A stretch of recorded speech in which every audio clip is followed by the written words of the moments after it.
はい、皆さんこんにちは。今日は1月12日、成人の日なので祝日ですね。20歳の人たちの式が全国で行われていると思います。私は今日は家から出ずにゆっくり家でなんか動画見たり仕事したりしてるんで、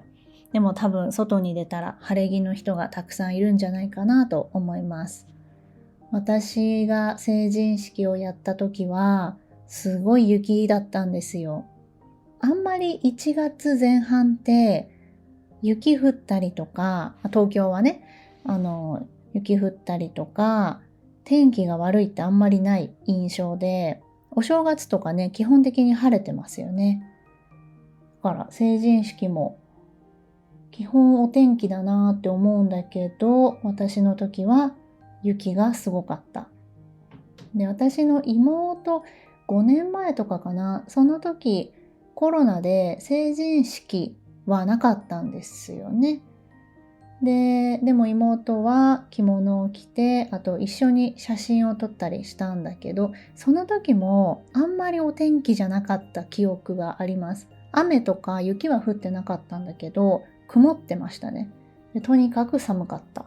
もうこんなお天気だったらすごく写真も綺麗に撮れるだろうし、いいなって思いますね。はい、今日は2025年の日本のニュースを振り返っていきたいなと思います。毎年ね、読売新聞が読者が選んだ日本重大ニュースっていうのを公開してるんだけど、そこの1位から10位をね、順番に、読んでいきたいなと思います。読売新聞って私、昔は家で新聞購読して毎日届いてたけど、今はもう新聞は購読してないので、もう新聞もね、基本オンラインですよね。私は広報をやってたので、読売新聞とか朝日新聞、産経新聞、毎日新聞、日経新聞って、いろんな新聞があるけども、結構読んでたけど、でも本当に自分の範囲、例えば IT の会社にいたので、そういうテクノロジーとか、そういうところは読んでましたけど、やっぱね、全部読んでる時間はないので、もう新聞を読んでるサラリーマン、電車とかでね、あんまり見なくなりましたよね。昔は結構いたんだけどね。はい。国内ニュースで1位は、やっぱり大阪・関西万博来場2557万人って書いてあります。大阪・関西万博って大阪でね、4月の13日から10月13日まで、行われてまして、私は行けなかったんですけども、でもね、ほんとすごい人もたくさん来て、世界中のパビリオンとか、展示とかね、あとは未来の技術とか、そういうのが体験できたりとかして、本当ポジティブな感想がたくさんでしたよね。万博のキャラクターのミャクミャク、私最初からミャクミャク可愛いと思ってて、なんかちょっと不気味とか可愛くないって言われてたけど、今すごい大人気ですよね。ミャクミャクのグッズ、万博は行ってないけど、いくつか持ってますよ。結構私の周り、友達とかね、結構行ってたなっていう印象で、万博のニュースとか、その万博の写真とか動画とか結構回ってくるけど、なんかどれもすごい素敵でしたね。はい。で、2位は、街に熊、被害相次ぐ。去年は熊のニュースも多かったですよね。私は直接見てないですが、私が旅行した岐阜の白川郷かな。たちが行った次の週に、私たちが実際待ってたバス停に熊が2匹出たみたいで、観光客の人が襲われて怪我したっていう風に見てびっくりしたんだけど、去年が被害者数が過去最悪ということで一番多かったっていうことですね。はい。で、3位が高市氏女性初首相ということで、高市さんが女性初総理大臣になったっていうニュースが3位ですね。まあこれはやっぱりインパクトが大きいニュースだったんじゃないかなとは思います。内閣支持率も上がったのかな。まあここにそういう風に書いてありますね。はい。まああんまりねちょっと詳しいことは私もそんなに話せないし、まあそんなにね話してもっていう感じなんで、まあ日本国民読売新聞読者にとってはもちろんこれも大きいニュースだったっていうことですね。で4位が米高騰、お米の高騰、値段が高くなったっていうことですね。お米は確かに高くなったね。結局今も5キロ4000円ぐらいするかな。私お米ふるさと納税で一気に大量に頼んじゃうんで、あんま個別で買わないんだけど、でもレジ前にあるからチラッと見て、高いなーって思ってるけど、前まで5キロ3000円以下、2980円とかだった気がするんだけど、最近まだね、4000とかな気がするな。高いですよね。はい。で、次は、米11月全国のスーパーで販売された5キロあたり平均価格4335円だって。過去最高値。ね、米は必需品ですからね。で、5位が、ドジャース連覇、大谷ら貢献。大谷翔平のニュース、すごいですよね。っていうか、全体的に見て、野球のニュースがね、多かったんだけど、去年とか一昨年もそうなんだけど、やっぱ日本人って野球好きですよね。私はサッカーの方が好きなんですが、でもね、すごい、大谷翔平はすごいですよね。これが5位ということで、ちょっと野球に関してはあんまりコメントができないんですけども、ただただ大谷翔平はすごい人だなっていうふうに思います。で、6位が、ミスタージャイアンツの長嶋茂雄さん死去ですね。知ってるかな？知ってるか？さすがに長嶋監督。巨人ね、ジャイアンツで、選手監督として活躍してた長嶋茂雄さんが6月3日なんだね、亡くなったっていうニュースが6位ですね。はい。7位がヤシオ道路陥没男性死亡。これいつだ？ 1 月28ってもう1年前か。埼玉の八潮市で道路が陥没しちゃって、運転手の方がね、そこ落ちちゃったんですよね。確かにこれもインパクトが大きいニュースだったけども、運転手さん大丈夫かなっていうふうに、その続報が全然なかったから、みんなが心配していたニュースですよね。もう1年経っちゃったけど、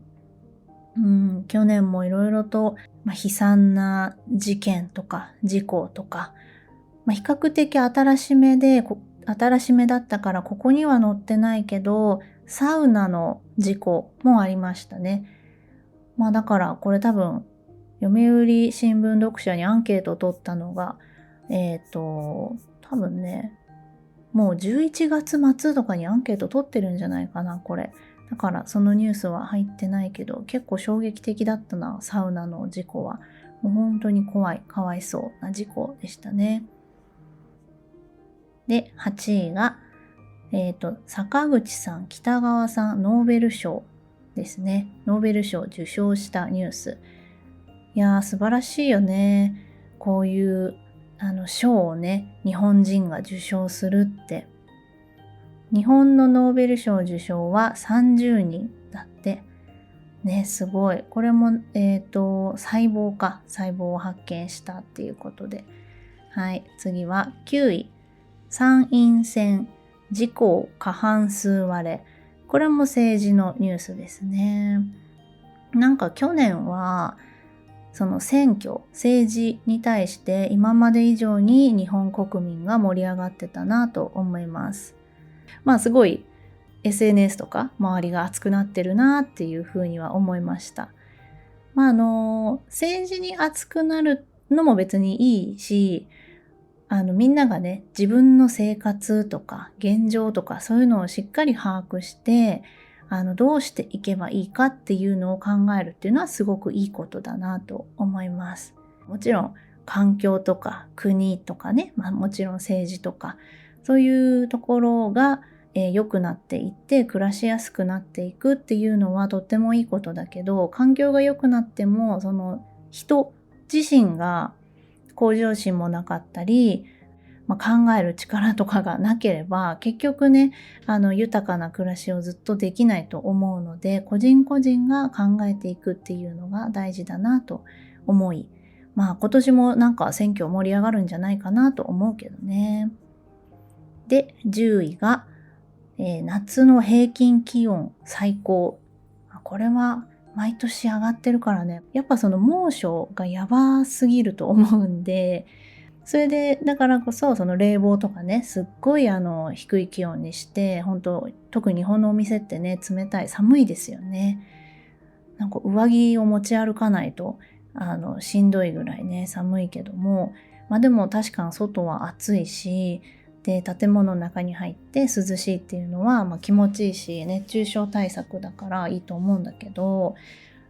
ここはね、この自然現象なので気温が上がるっていうのは、そこを抑えることは、できないと思うけど、どうやってね、この地球温暖化を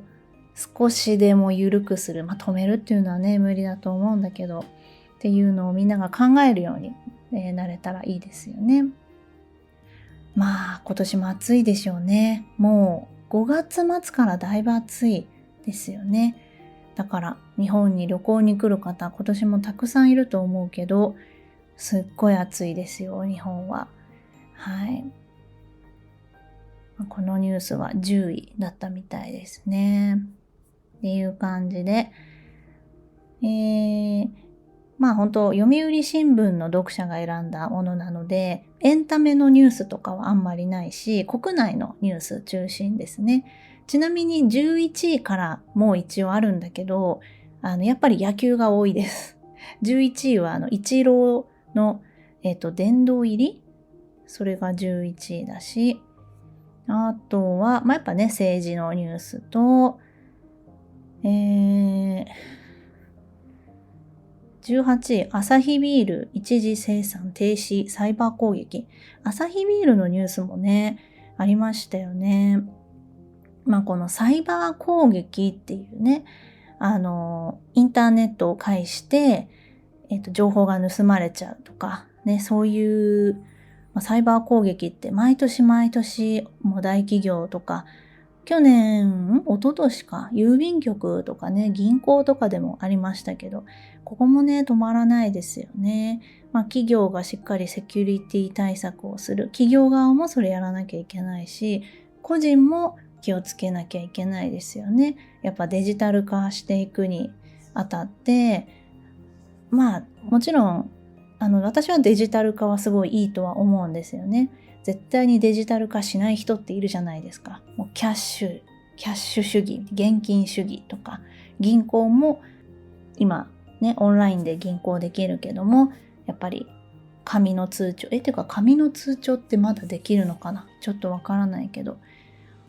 しっかり管理していけばどっちでもいいんですけど、やっぱりデジタル、そのスマホ一つで送金できたりとか、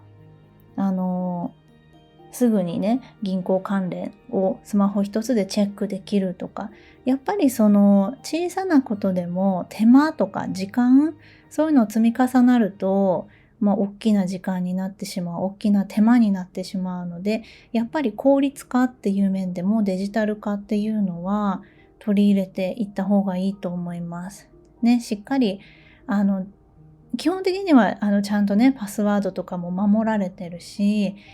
ただねメールで来たりしますよね。パスワード定期的に変えてくださいとか、そのメールも本当なのかっていうね、そういうのをいちいち一人一人が危機感を持って見ていく必要がありますよね。私も今のところはそういうのに騙されたことはないけど、やっぱ来ますよね、メッセージで。Amazon とか佐川急便とか詐欺のやつ来ますね、偽物で。どんなメールとかどんなショートメッセージが来てもまずは疑うんだけど、まずはそれのメールアドレスとか文章の内容をコピーしてネットで調べたりとかしますね。私はもう自分より親とか心配なんで、もう定期的に送ってます。こういうの気をつけてねとか。なのでみんなもそういうね、サイバー攻撃は大丈夫だと思うんだけど、自分自身をね守るためにそういうセキュリティ意識も高めていく必要がありますよね。きっと今年も有名企業でこういうサイバー攻撃のニュースとか、あるんじゃないかなと思います。常に狙われてるからね、大きな会員サイトとか、もうだから情報漏洩はしますよね。私ももう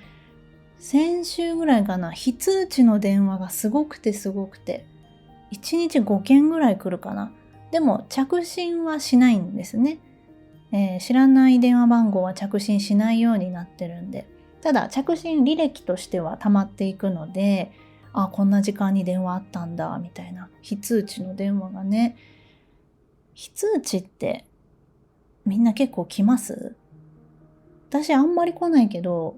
先週から多分今日もね3件ぐらい来たかな。もうなんか電話番号が表示されてればねそれで調べたりできるんだけど、非通知はわからないからね、これわかる方法っていうのがやっぱりないので、もう誰っていう感じです。着信しないからいいんだけどね。今年もね2026年どういう年にするみたいなポッドキャストこの間話した時にも言ったけど、いろいろ挑戦すること頑張ることはあるけど、もう心を健康に、もちろん体もなるべく健康に生きていければなと思ってます。こういう感じで私は結構お金を稼ぐこと仕事大好き人間なんだけど、それ以上にゆっくり生きることが好きなんで、この余白の時間がすごく好きで、実は今日久しぶりに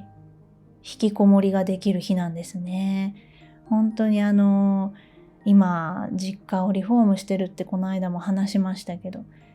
そこに私が行かなきゃいけなくて、でも私は実家に泊まるより今この自分の家で寝たいので、いちいち帰ってくるんですね。もう早朝に行って夜に帰って、でまた早朝に行って帰ってっていう、実家に泊まるのでもいいんですけど、寝るとこあるし普通に、でも帰りたいんですよね。だからそれがね、ちょっとこの往復はもう本当に疲れますね。でも帰りたいから帰るし、他の人にお願いしてもいいんだけど、家族のね、でも私がやるっていう風に言ってるから、向こう行っても仕事しながら昼寝してたりとかもう本当に工事の人がね毎回来るんだけど、もう私いつもぼーっとした顔をしながらマスクして、いつも同じ服を着てですね、ずっと部屋にいるんで、多分ニートだなってね思われてるんだろうなと思いながら、いいんだけどね、平日ずっといるからさ、まさかこの格好で先生してるとか絶対思われてないと思う。ここ最近はレッスンは夜にね結構入っているけど、あまり朝入ってないんで、はい。でもリフォーム工事もねやっと今週終わる予定なんで、